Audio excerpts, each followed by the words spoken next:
I can't. I can't. I need a teammate, all right? There's just way too much. There's just too much. There's too much news. Too much stuff is happening right now that it's like I'm kind of going crazy here. I feel like I need someone to help me out here, like organize all this news, sort all this stuff, go through these trailers for me, tell me what I need to talk about, like edit these videos for me, but I don't have anyone like that, and I'm not gonna get anyone like that. So we're just doing it solo, and we're gonna do it the best we can. Oh boy.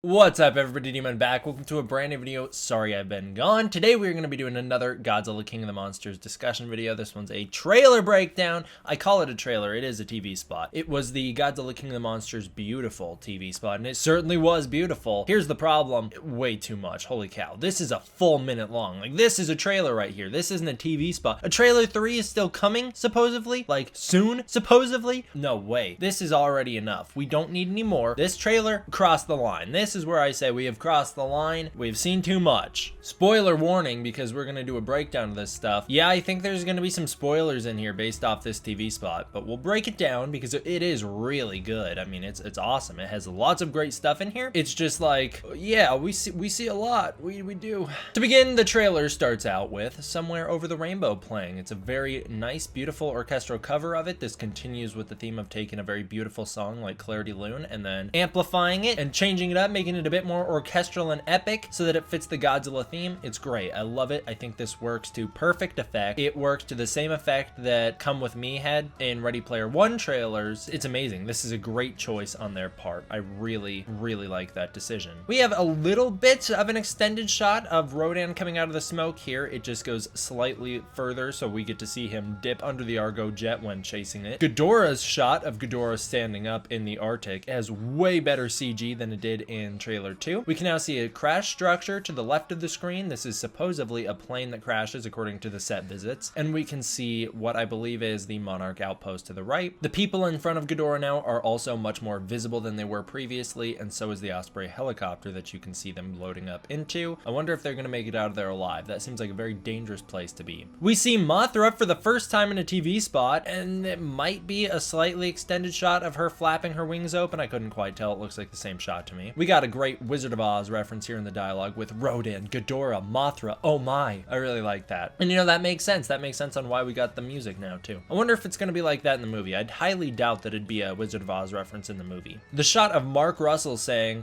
"It's comforting," takes place in the Argo jet as it flies towards the volcano that Rodan is erupting from. We do learn in the set visits that the Argo jet is going there because they're worried Rodan is going to wake up and they are trying to get him out of the city. So that's pretty cool. I don't think Mark is actually responding to the "they're everywhere" line that we hear Dr. Graham give just before this in the trailer. I think that is just him saying that as they fly towards Rodan. I don't think he's too happy about a giant pterodon coming out of a volcano. And that line where Dr. Graham says "they're everywhere," I do believe that is a continuation of her line from one of the previous trailers or TV spots, wherever it came from, where she talks about Arrival Alpha to Godzilla. I think it was trailer 2. We have a new image of Ghidorah searching for Madison Russell in Fenway Park. As we learned in the set visits, he is deliberately looking for her. He is on the attack. He is on the hunt. We also have a really clear shot of him peeking over her shoulders when she's inside of whatever box she's in inside of Fenway Park. It's much better than it was in trailer 1. We get to see it in much more detail now. The CG looks amazing, and you can see all 3 heads here. This image of Ghidorah on Rodan's volcano, holy cow, this is amazing. First off, we start with an in-motion shot of an HD still we previously had, so it's cool to see that in motion now. I'm curious to know, though, if this happens before or after Rodan hatches. I'd assume it's after because the volcano is already erupting, so I'd assume Rodan's out, which means that Rodan's gonna get out, and this is, you know, I'm coupling this with information we learned from the set visits that I will break down on the channel, I promise. Rodan gets out, the Argo jet tries to lure him away from the city so that he doesn't destroy it, and then Ghidorah flies to the volcano volcano, lands on it, and then chases after Rodan. Initially, what they made it seem like in the set visits was that Rodan would hatch and Ghidorah would be on his way to Rodan so that they'd happen to clash when Rodan's coming out, but now it looks like Ghidorah is deliberately hunting down Rodan. And then that "where's your Godzilla now" shot, oh my god, that's what Michael Dougherty captioned this on Twitter. It's amazing. Not only is it just beautiful, it looks like a painting, but it works on so many levels. It invokes classic Universal horror imagery. Michael Dougherty did say he wanted to infuse this movie with much more horror elements than we've seen in previous Godzilla movies. Love that idea. Love this shot. It's also a continuation of the theme that the Titans are gods, or above gods. I mean, look at the framing here. Ghidorah in front of a cross, so you have this biblical reference going on right now. You have this creature that's above God, literally. He's standing above God. Look at the way it's framed. I love that. That's incredible. Michael Dougherty's a genius, dude. I love this. Probably my favorite Ghidorah shot from the movie right here. We have a little image of soldiers struggling to keep children alive during Rodan's attack on Isla Dimon, and we got a soldier trying to hold on to this kid as they're being blown away, and then someone else holding on to their children in the corner, and then a man trying to hang on to a pole. It's a great throwback to the classic imagery we saw in the 1956 film Rodan. There was lots of this going on in that movie. We have the line over this that says, "Hang on, kid." Might be spoken by Barnes or Mark Russell, couldn't quite tell, but I don't think it comes from this Rodan scene. I think that's something else, and I think they're probably talking to Madison Russell. The reaction shot of Mark and G-Team looking at whatever they're looking at, I don't think is them reacting to Rodan's destruction. I think this happens during a Ghidorah attack, as we do see yellow flashing. Also, the lighting doesn't match the shots from the Rodan clip of the people being blown away to the clip of them standing there. Plus, if this was during Rodan's attack, you'd expect them to be inside of the Argo jet. We have a Kong Skull Island-esque shot of the military attacking Rodan in the air. I really like the POV of the soldier firing the gun down on Rodan. Also, oh my god, SH Monster Arts, you're blowing it out of the water here. Look at this shot of Rodan, and then go and look at that SH Monster Arts figure. They nailed it. I cannot wait to get that SHMA Rodan. It looks so accurate to the movie. We have probably the shot that just takes it way too far. Out of all the shots we've seen so far, this is the one. We have Mothra versus Ghidorah, which, first of all, I didn't even know they were going to fight in the movie, so that's at least cool to know that they will fight. Second, I didn't know Mothra was going to be involved in the final battle of the film. I mean, I assumed that Mothra and Rodan would play some role in the final battle, but this is the first confirmation that we have that the final battle will be more than just Godzilla and Ghidorah. But here's the problem. It's clearly the ending of the movie, right? We can see that it's the same setting that Godzilla will fight Ghidorah in. Mothra's wings are all chipped up, like she's been through the ringer at this point. You can see that. I do like the little detail here that there's a slight blue flicker in her, like she still has some of that bioluminescence left, but she is much more red than she has been in the other trailers, which is very interesting. Maybe it is kind of like that Jakks Pacific Mothra figure that was all red. Here's the thing. She tanks the gravity beams here, so she's jumping in the way of them. She's not being fired upon. She's jumping in the way of the gravity beams, probably to spare Godzilla's life, because he's probably about to get hit with them. It's most likely Mothra's death here, and I really wish we didn't see this imagery in the trailers, but it is. It's most likely Mothra's death here, because this is the exact same move she pulls in Final Wars. I think that's the one. She pulls the same move in Final Wars to save Godzilla's life, and it looks like that's what she's doing here as well. If I may interject here a few hours ago, Derek, the scene you're thinking of is from GMK, and it plays out almost exactly how you thought. Mothra jumps in the way of Godzilla's atomic breath to spare Ghidorah's life. So what Michael Dougherty did here is a pretty neato little role reversal. Instead of having Mothra jump in the way of Ghidorah to save Ghidorah from Godzilla's atomic breath, now Godzilla is being saved by Mothra from Ghidorah's gravity beam. So hey, it's actually a really cool way to spin that old Mothra death from, what year was that? 2001, 2002, 2001? It was 2001. So it's a cool way to spin that. Good on ya, Michael Dougherty. Wish we didn't see it in the trailers. Also, just saying, Mothra does the same thing in Tokyo SOS to save her babies. She also sacrifices her life to save Godzilla in Final Wars, so I wasn't entirely off the first time I recorded this video. Anyways, I'll let you jump back into it. So I think Mothra's gonna die here. That'd be my guess anyways. I do like the imagery though, because it's got this fallen angel vibe with Mothra's chipped up wings. They look like feathers, so she does look like an angel sacrificing herself. I really like that idea. We hear more of Emma Russell's speech to Monarch in this trailer. She calls calls to them to let Godzilla free so that he can stop the other Titans and save the Earth. It's much different than her speech in trailer 1 where she was like, yeah, Earth is kind of doomed, we kind of killed it, and so we're all gonna die. Let's release these Titans so that they can just wipe us out. I think this is creative editing though. I don't think she's actually calling on them to let Godzilla free to save them. I think she's doing it as an intentional mislead, like, hey, let Godzilla out, make sure Godzilla goes and fights this big guy Ghidorah, and she knows Godzilla's gonna lose. The reasoning I think she's saying this is because she's being forced to. I think Charles Dance's character, who we learned is named Jonah Allen, is forcing her to say this stuff, so I don't think this is actually what she wants to be doing, but it is what it is. I love the imagery of Ghidorah's tail rising out of this pit as G-Team and Serizawa look on. They're just not fazed by it. They're like, yeah, we've been through this before.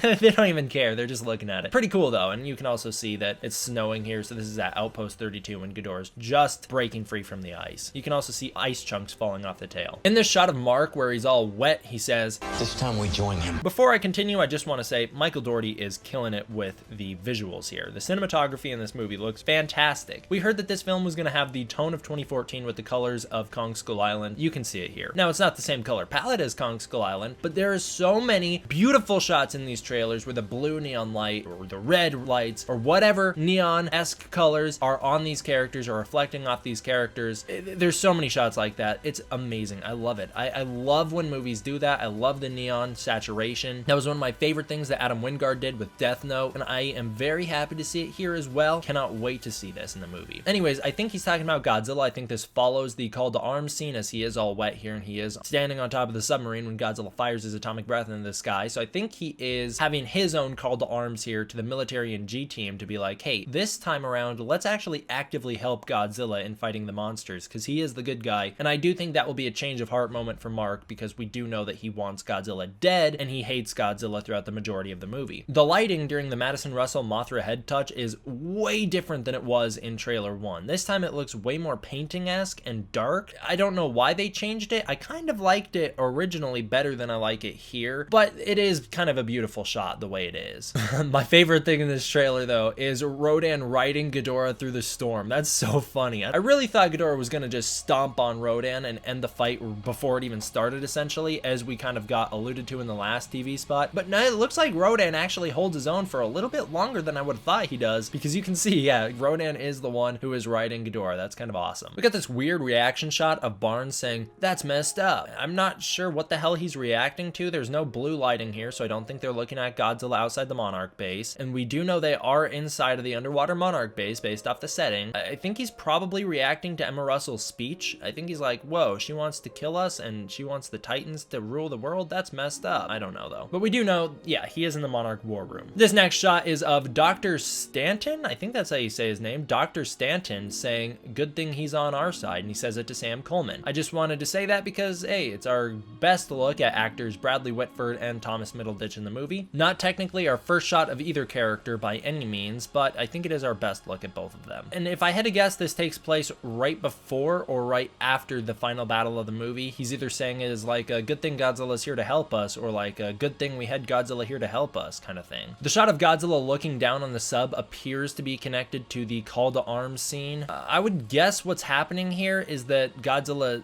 comes up, rises up out of the water, everyone meets him up on the surface on their little Monarch sub. He fires his atomic breath into the sky. It somehow clears the clouds, allowing more sunlight in, and then he sinks back down and has this little moment. This is probably where Mark decides that Godzilla isn't that bad of a guy after all and has his change of heart, and this is definitely connected to that HD still we've recently gotten from Godzilla King of the Monsters. At least now we know that they are connected there. I really like as Godzilla sinks back into the ocean, he kind of does it in his 2014 style where he just belly flops in and the tail splashes into the water just like what whales' tails do, so it's continuing that theme that they are just big animals. We have a pretty heartbreaking moment here because I think this is Serizawa about to go kill himself. Godzilla and Serizawa have what appears to be a bonding moment when Godzilla's laying on his belly all beat up in his temple. I do think this is before the explosion happens because Serizawa is here. I don't think Serizawa would survive that explosion. The hand touching Godzilla's face could be a reference to Kong Skull Island because it's kind of framed the same exact way, but it could also be a reference to Jurassic Park, as I do think that's what the Kong Skull Island scene was referencing. At first, I thought this might be Madison Russell's hand because it would make sense that Madison Russell would touch Godzilla at some point in the movie. She touches Mothra at some point in the movie, so it makes sense that she'd have a bonding moment with Godzilla as well. However, this is a man's hand right here. This is not a little girl's hand. This is a man's man's hand, I think. I think that's Serizawa for sure, as we do hear him say beautiful, and he is down there. We know for a fact that he's down there in that temple. It'd be pretty irresponsible of them to let a little girl run around that temple. So I think this is Serizawa, and again, he does say the title of the TV spot, beautiful, when he touches Godzilla. Those could be his last words, and they're probably the first thing he says when coming face to face with Godzilla for the first time. I mean, he has seen Godzilla in person before, but he's never been this close before. Also, the line beautiful may be a reference to King Kong 2005, which had a very similar scene with Anne and Kong when she also says beautiful up on top of the Empire State Building, but I don't know. Also, this is just a fun fact, that skin that they're touching there, again, I think that's Ken Watanabe's Serizawa touching it, that is an actual prop that they had on set. It was a massive wall that they made to look like Godzilla skin, to feel like Godzilla skin. That's really cool. So that's just some practical effects in the film. That's why it looks so good. We got new shots of the military jets flipping around, attacking Rodan. The reason I bring this up is just because I think it's cool that you can see them fly over the Argo jet. It's a nice little touch. We have a new little piece of Godzilla's march inland. I think this happens before his march inland that we saw in trailer 1. I think he's about to roar right here. And this would be a good moment for the Ifukube music to play. We do see the aircrafts in the air are much more well-defined than they were in trailer 1. The CG is much more refined here, and there's a lot more of them as well. We can now see jets, helicopters, and one Osprey flying in. This Osprey will definitely be headed to Fenway Park. That's where our main characters are, because we saw that in the previous TV spot. There's a nice shot of Godzilla walking through the water next to these military ships. It's a good, nice contrast with 2014 when he rises up out of the water next to the ships and he was kind of viewed as the bad guy in that scene. Now he's viewed as the good guy. He's standing next to them. They're going to battle together. We have our first image of Godzilla and Ghidorah actually fighting each other. I know we've seen them charging at each other in the previous trailers, but this is the first time we actually see them make contact with one another, and it is being viewed from the Argo jet. It also has the best line in all of these trailers so far. I think even better than the Ken Watanabe line. No. We would be his. That's a cool line, but this is better. This one comes from Barnes, and it is, "This is Godzilla's world. We just live in it." Awesome. Our last little bit of the TV spot here, we see Godzilla charge up his atomic breath in the Arctic. He is probably about to launch his first offensive against Ghidorah in the film. It's pretty cool. It's kind of a 2014 reference with the atomic breath building up the tail and through the back as he is about to go fight Ghidorah. I'd assume that's the first atomic breath of the film. Although, yeah, that is a short, stubby little tail you got there, Godzilla. Why did it shrink so much? I don't know. Finally, we end with the call to arms shot one more time with some enhanced CG from what we've seen in the previous trailers. It's a lot brighter here and a lot sharper here than it was before. With all of this great footage and more, what could we possibly need? Not a trailer 3, please. I really don't want a trailer 3, but spoiler alert, we're gonna get a trailer 3, I'd assume, and I'd assume it's very not far away. I think it's gonna be coming up within the next few weeks here, and I'm not too happy about it. We have so much great footage already. Everyone's already sold on the film. Like everybody, even the normies are sold on this film. They were sold from the SDCC trailer, but okay, I understand marketing needs to do what marketing needs to do, and so they're gonna put out one more trailer that's just gonna spoil the entire film for us, and then we're just gonna have to go from there. Anyways, guys, there's so much more to talk about in terms of Godzilla King of the Monsters. I have my set visit videos in process. I'm literally halfway through editing like 3 different videos. That will all be good to go eventually. Thanks, guys. D-Man out.